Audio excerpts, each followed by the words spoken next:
What's the deal, YouTube? It's your girl, Miss Honey.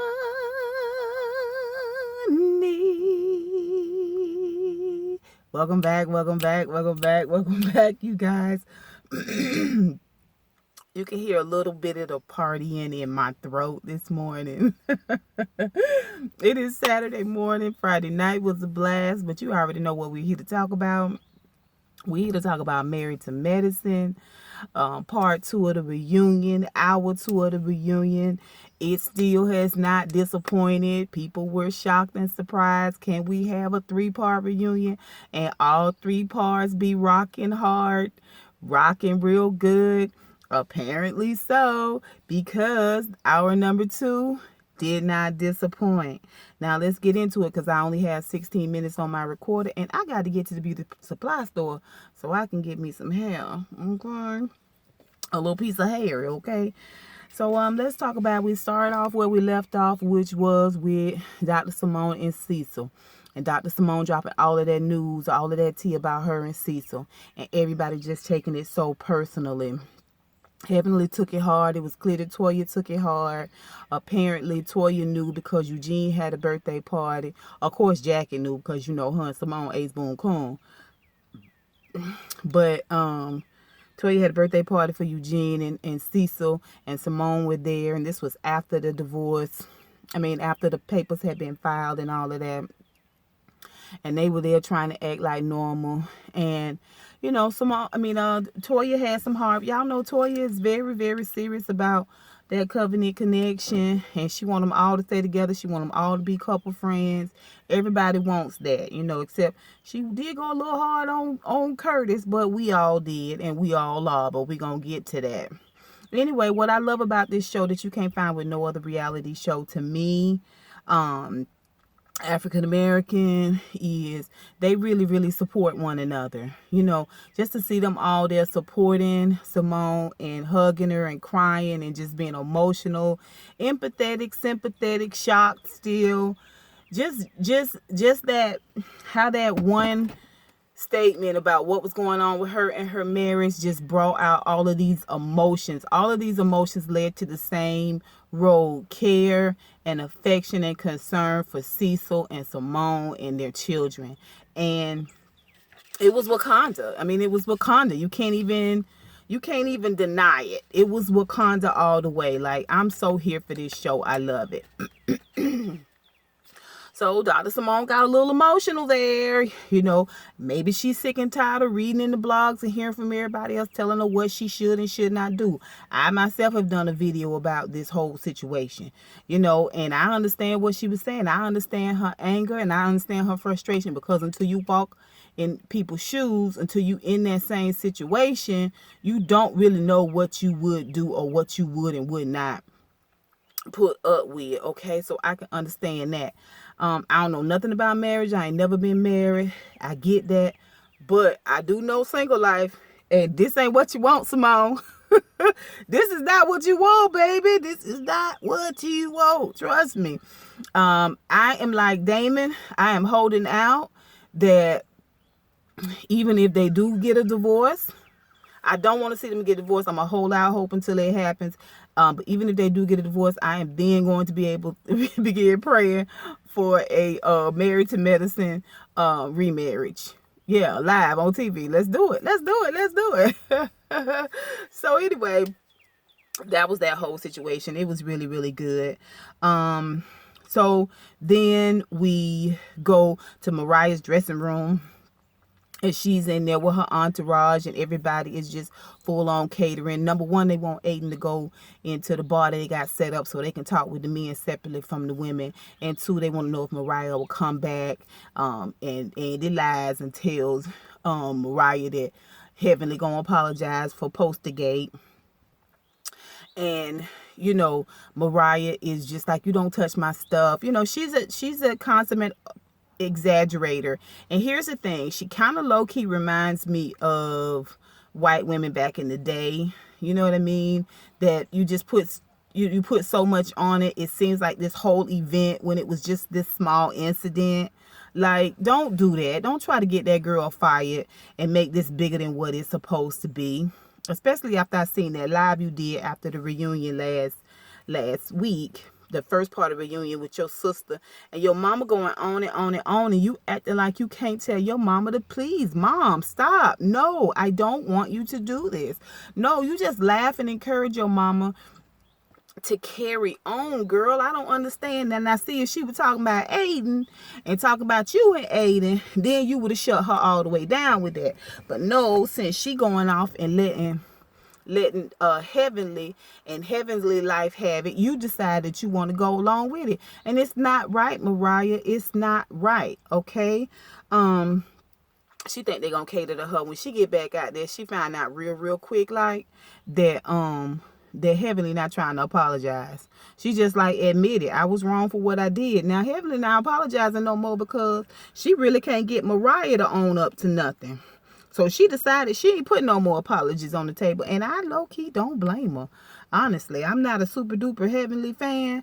But when it comes to this situation, Mariah just being petty. She trying to act like a damsel in distress, and ain't nobody buying it. Because when you be on your live, baby, you be selling them wolf tickets. Okay? And then you want to act like a damsel on TV. Bloop. Bye. Goodbye. So Andy goes and talks to the guys. It gets weird there for a moment. We are kidding and we're laughing. Normally the guys are super lighthearted, super easy. Of course, we talked to Cecil about what's going on. And Cecil and Simone both confirm, even though Cecil has a best friend who's a girl, it's never been physical. It's nothing physical. She looks to the lady like a sister. Simone has agreed with this. So it's not infidelity, okay? Not from this chick, but evidently some things she has said and some things she has done. This golfing chick he have friend that he have that's like a sister has been manipulative. And here's the thing,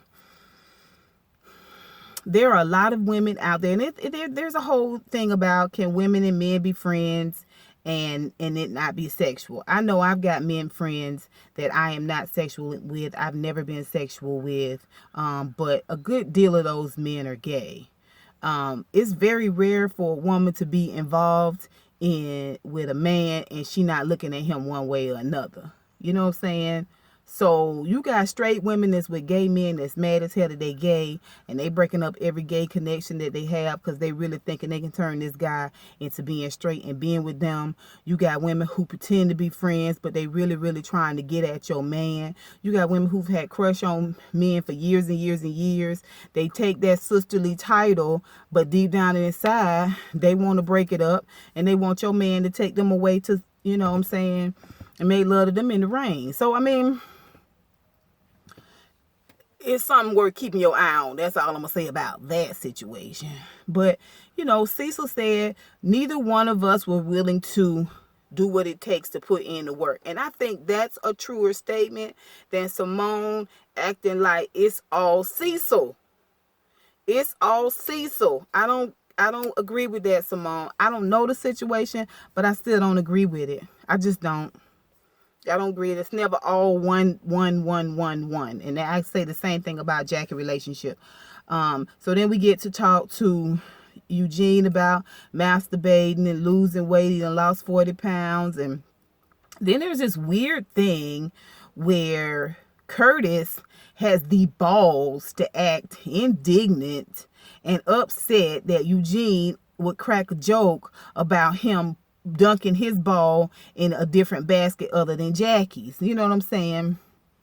When the season first started. And he kind of wanted to reprimand. First of all, if Jackie's forgiving you, you ought to have forgiveness for everybody else. If Jackie can forgive you, okay, then you certainly can forgive Eugene and move on past it. Now, you don't want Jackie to talk about the bullshit that you did when you went out and cheated on her and had this woman all traipsing all across the town and got an apartment and everything with this woman. You want to shush her down about that. But Eugene tried to tell you I just made a joke. You don't even want to move on from that. No, we're going to talk about this. We're going to talk about it being inappropriate and hurtful. Boy, you ain't got no room to chastise nobody, okay? You going to be eating crow from now until, all right? So, shush it up, Curtis. Nobody want to hear you being the victim. Ain't nobody hearing that bull crap. Eugene's sex number is a 5. Damon proves that he's an angel. He does. He talks about Heavenly in such lovingly terms. I don't know how he doing it. I don't know if he's partially sedated a lot of the time, or if he's in fact truly is an angel. But Damon once again gives us angel tease. Okay, the way he stood up for Heavenly, I was like, yeah. But that comes with a lot too, Heavenly, because if you make a half a teaspoon of a misstep, I believe Daddy gonna be done with you. Okay. Gregory is the worst conversationalist ever. Like he really is a bad communicator, even with talking with the guys. Like I don't know, it's hard to follow along with him. Like I said, he's a bit of a dullard, you know what I'm saying? He's a little bit of a blockhead. So we go back to the group. The men are there, and they're, they've interviewed them separately. Now the men are there, they're sitting behind their prospective wives, and again, Mariah and Heavenly go back and forth, back and forth, back and forth, back and forth. And Heavenly, Jackie has been put in charge of shushing Heavenly, and Toya has been put in charge of shushing Mariah, so it won't get too blow up shwaited. But of course, it still get blow up shwaited. Mariah still says and does things she should not do. She still takes absolutely, positively no accountability, and she's still playing the victim. Y'all won't even tell her to be quiet. Y'all don't won't even tell her that touching my stuff is wrong. Now you went from touching my stuff, she messed with my poster, to coming in my room and touching my stuff. This is what I'm saying about that white girl damsel stuff that get people killed and shot and arrested and murderized. Like I'm saying, don't put 20 on 10. What happened? Don't over dramatize it. Quit being so theatrical. Okay, Mariah, zip it up. So of course, let's see, we talk about Jackie and Curtis' divorce. Jackie and Curtis have had their divorce decree dismissed. He is back upstairs. You can still tell by the way they talk to her in loving terms and very supportive terms. And every time they mention his infidelity, first of all, he doesn't talk about it. He does kind of sort of take ownership of it, but at the same time, he resents having to constantly answer for it. Okay, he's super defensive about it. He lacks a certain measure of humility. You know why? Because deep down inside, I think he still blames Jackie. I think he wants her to take some of the blame so that he doesn't have to take the weight of what he did. All of what he did. All of the weight of what he did. Okay, that's my thought on that. Let's talk about Quad and Gregory. So I'm at 12 minutes now. Let's talk about Quad and Gregory. First of all, Mariah, shut the F up. Shut up, Mariah. It's not your marriage. Quad is not your child, okay? You don't need to constantly be trying to check her, to pull her coattail, to try to get her straight, to try to get her to listen, to try to get her to take your modicum of wisdom on how to handle her situation. Just stay out of it, Mariah. Just stay out of it. Can you be quiet? Can you be supportive and be quiet and shut up, please? Okay? Quad starts in like she always does about the things that she is doing, and the fact that I said it before, I'll say it again.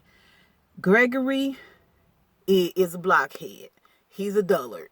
All right. He just absolutely, you cannot tell him. He's set in his ways. He won't turn back. It would take something very extreme for him to change his mind, to concede. They're going to always be trying to one up each other. And, it's really sad. Everybody can tell. The whole show, Contessa was mostly like this.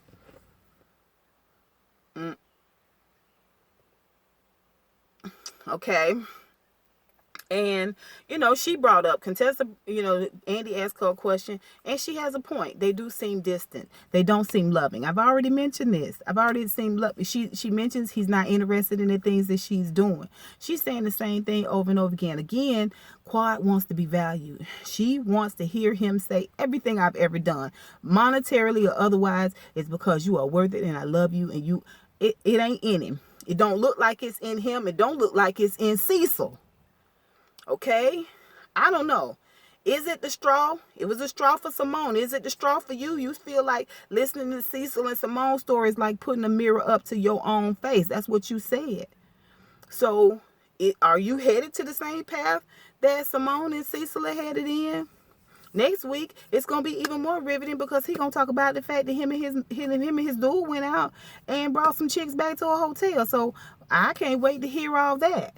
At the same time, Quad, listen, 50-50. Y'all put it in together. 50-50 ownership over the bullshit. Okay? He doing wrong, you doing wrong. And until everybody agrees that they play a part in the demise of this covenant connection, we're not going to be able to even converse about it. We're not even going to be able to talk about it intelligently. Okay? But that is it. You guys tell me what you think. Put it down below. What did you guys think? Another good part to this reunion is 3 parts. The first 2 parts have been slanging and banging. Until next time, honeybees. Mwah, mwah, mwah. Out.